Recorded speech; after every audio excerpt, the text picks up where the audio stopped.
Hatchet, Chapter 5. His eyes snapped open, hammered open, and there were these things about himself that he knew instantly. He was unbelievably, viciously thirsty. His mouth was dry and tasted foul and sticky. His lips were cracked and felt as if they were bleeding. And if he did not drink some water soon, he felt that he would wither up and die. Lots of water. All the water he could find. He knew the thirst and felt the burn on his face. It was mid-afternoon, and the sun had come over him and cooked him while he slept, and his face was on fire. Would blister, would peel, which did not help the thirst, made it much worse. He stood, using the tree to pull himself up because there was still some pain and much stiffness, and looked down at the lake. It was water, but he did not know if he could drink it. Nobody had ever told him if you could or could not drink lakes.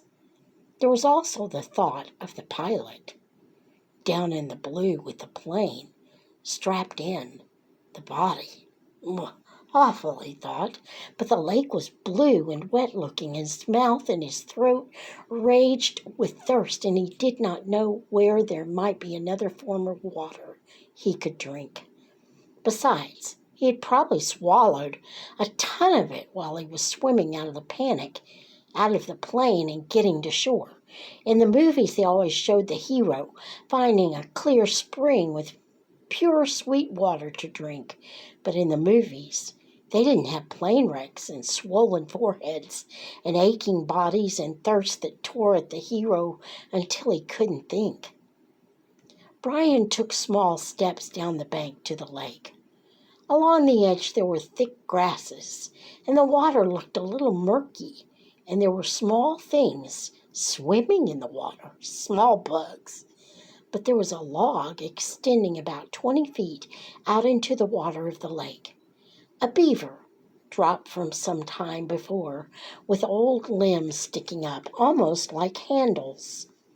He balanced on the log, holding himself up with the limbs, and teetered out past the weeds and murky water. When he was out where the water was clear, he could see no bugs swimming. He kneeled on the log to drink. A sip, he thought, still worrying about the lake water. I'll just take a sip. But when he brought a cupped hand to his mouth and felt the cold lake water trickle past his crackled lips and over his tongue, he could not stop. He had never, not even on long bike trips in the hot summer, been this thirsty. It was as if the water were more than water, as if the water had become all of life, and he could not stop. He stooped and put his mouth to the lake and drank, pulling it deep and swallowing great gulps of it. He drank until his stomach was swollen, until he nearly fell off the log with it. Then he rose and tripped his way back to the bank, where he was immediately sick and threw up most of the water. But his thirst was gone, and the water seemed to reduce the pain in his head as well, although the sunburn still cooked his face. So, he almost jumped with the word spoken aloud. It seemed so out of place, the sound. He tried it again. So here I am. And there it is, he thought. For the first time since the crash, his mind started to work. His brain triggered, and he began thinking, here I am. And where is that? Where am I? He pulled himself once more up the bank to the tall tree without branches and sat again with his back against the rough bark.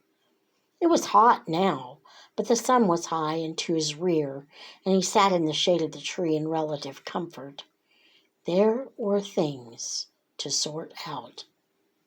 Here I am, and that is nowhere. With his mind opened and thoughts happening, it all tried to come in with a rush, all of what had occurred, and he could not take it. The whole thing turned into a confused jumble that made no sense. So he fought it down and tried to take one thing at a time.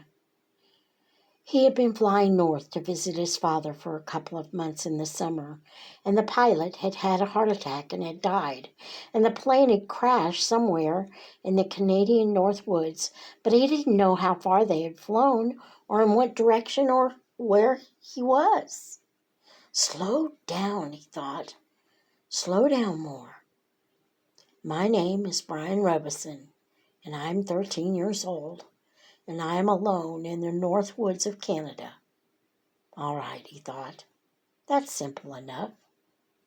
I was flying to visit my father and the plane crashed and sank in a lake. There, keep it that way. Short thoughts. I do not know where I am, which doesn't mean much. More to the point, they do not know where I am. They, meaning anybody who might be wanting to look for me. The searchers. They would look for him, look for the plane. His father and mother would be frantic. They would tear the world apart to find him. Brian had seen searches on the news, seen movies about lost planes. When a plane went down, they mounted extensive searches, and almost always they found the plane within a day or two. Pilots all filed flight plans, a detailed plan for where and when they were going to fly, with all the courses explained. They would come. They would look for him. The searchers would get government planes and cover both sides of the flight plan, filed by the pilot, and search until they found him. Maybe even today. They might come today. This was the second day after the crash. No, Brian frowned. Was it the first day or the second day?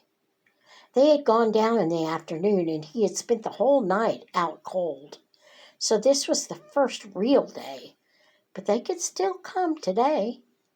They would have started the search immediately when Brian's plane didn't arrive. Yeah, they would probably come today. Probably come in here with amphibious planes, small bush planes, with floats that could land right here on the lake and pick him up and take him home. Which home? The father home or the mother home? He stopped the thinking. It didn't matter. Either on to his dad or back to his mother. Either way, he would probably be home by late night or early morning. Home, where he could sit down and eat a large, cheesy, juicy burger with tomatoes and double fries with ketchup and a thick chocolate shake. And there came hunger. Brian rubbed his stomach. The hunger had been there, but something else. Fear, pain, had held it down. Now, with the thought of the burger, the emptiness roared at him. He could not believe the hunger. Had never felt it this way. The lake water had filled his stomach, but left it hungry, and now it demanded food, screamed for food. And there was, he thought, absolutely nothing to eat. Nothing. What did they do in the movies when they got stranded like this? Ah, yes, the hero usually found some kind of plant that he knew was good to eat and that took care of it, just ate the plant until he was full or used some kind of cute trap to catch an animal and cook it over a slick little fire, and pretty soon he had a full 8-course meal. The trouble, Brian thought, looking around, was that all he could see was grass and brush. There was nothing obvious to eat, and aside from about 1,000,000 birds and the beaver, he hadn't seen animals to trap and cook. And even if he got one somehow, he didn't have any matches, so he couldn't have a fire. Nothing. It kept coming back to that. He had nothing. Well, almost nothing. As a matter of fact, he thought, I don't know what I've got or haven't got. Maybe I should try and figure out just how I stand. It will give me something to do, keep me from thinking of food until they come to find me. Brian had once had an English teacher, a guy named Purpich, who was always talking about being positive, thinking positive, staying on top of things. That's how Purpich had put it. Stay positive and stay on top of things. Brian thought of him now. Wondered how to stay positive and stay on top of this. All Purpich would say is that I have to get motivated. He was always telling kids to get motivated. Brian changed position so he's sitting on his knees. He reached into his pocket and took out everything he had and laid it on the grass in front of him. It was pitiful enough. A quarter, 3 dimes, a nickel, and 2 pennies. A fingernail clipper, a billfold with $20 bill, in case you get stranded at the airport in some small town and have to buy food, his mother had said, and some odd pieces of paper. And on his belt, somehow still there, the hatchet his mother had given him. He had forgotten it, and now reached around and took it out and put it in the grass. There was a touch of rust already forming on the cutting edge of the blade, and he rubbed it off with his thumb. That was it. He frowned. No, wait. If he was going to play the game, might as well play it right. Purpich would tell him to quit messing around. Get motivated. Look at all of it, Robeson.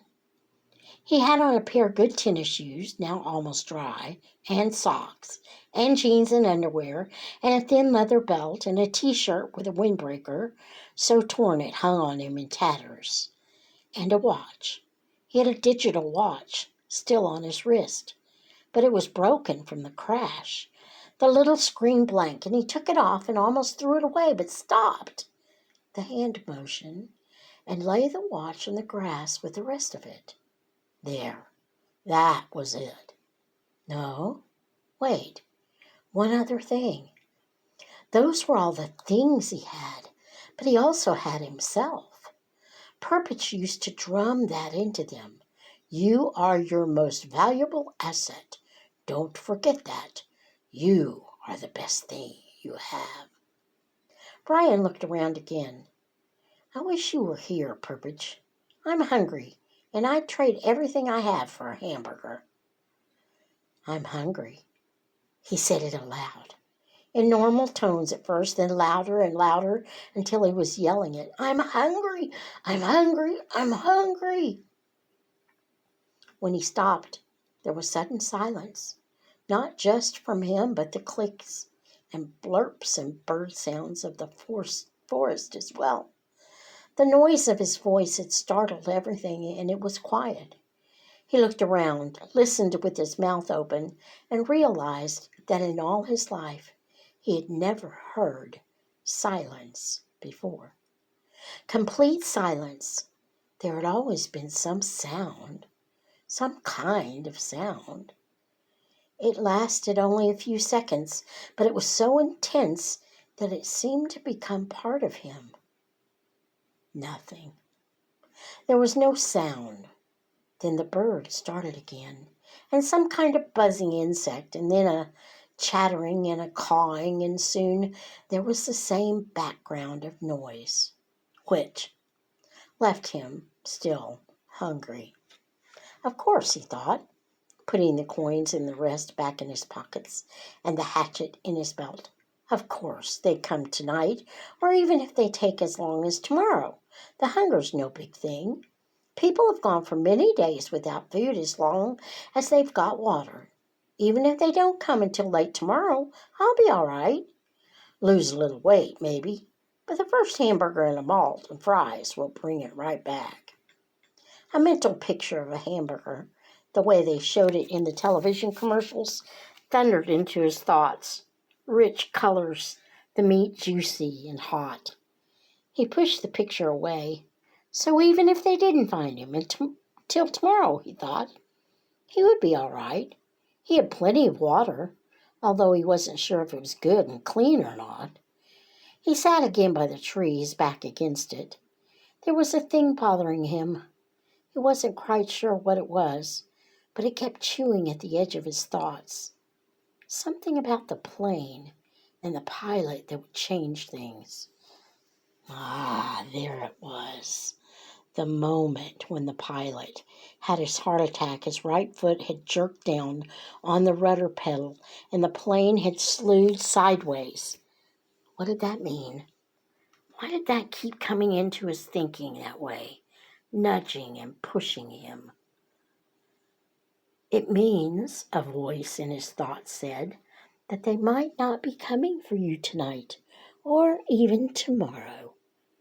When the pilot pushed the rudder pedal, the plane had jerked to the side and assumed a new course. Brian could not remember how much it had pulled around, but it wouldn't have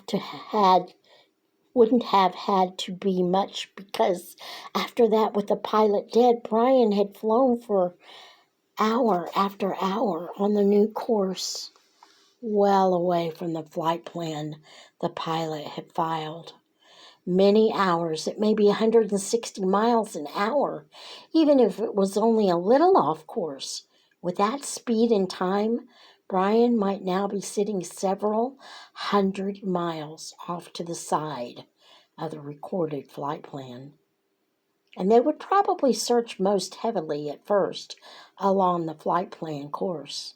They might go out to the side a little, but he could easily be 300 or 400 miles to the side. He could not know, could not think of how far he might have flown wrong because he didn't know the original course and didn't know how much they had pulled sideways. Quite a bit. That's how he remembered it. Quite a jerk to the side. It pulled his head over sharply when the plane had swung around. They might not find him for 2 or 3 days. He felt his heartbeat increase as the fear started. The thought was there, but he fought it down for a time, pushed it away, and then it exploded out. They might not find him for a long time.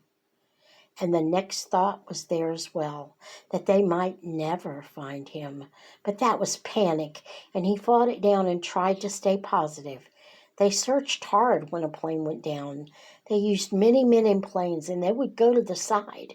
They would know he was off from the flight path. He had talked to the man on the radio. They would somehow know. It would be all right. They would find him, maybe not tomorrow, but soon. They would find him soon. Gradually, like sloshing oil, his thoughts settled back, and the panic was gone. Say they didn't come for 2 days. No, say they didn't come for 3 days. Even push that to 4 days. He could live with that. He would have to live with that. He didn't want to think of them taking longer. But say 4 days. He had to do something. He couldn't just sit at the bottom of this tree and stare down at the lake for 4 days. And nights. He was deep in woods and didn't have any matches, couldn't make a fire. There were large things in the woods. There were wolves, he thought, and bears. Other things. In the dark, he would be in the open here, just sitting at the bottom of a tree. He looked around suddenly, felt the hair on the back of his neck go up. Things might be looking at him right now, waiting for him, waiting for dark so they could move in and take him. He fingered the hatchet at his belt. It was the only weapon he had, but it was something. He had to have some kind of shelter. No, make that more. He had to have some kind of shelter, and he had to have something to eat. He pulled himself to his feet and jerked the back of his shirt down before the mosquitoes could get at it. He had to do something to help himself. I have to get motivated, he thought, remembering Perpich. Right now, I'm all I've got. I have to do something. And that is the end of chapter 5 of Hatchet. Until next time, may the Lord bless you and keep you. May he make his face to shine upon you and be gracious to you. May the Lord lift up his countenance upon you and grant you his peace.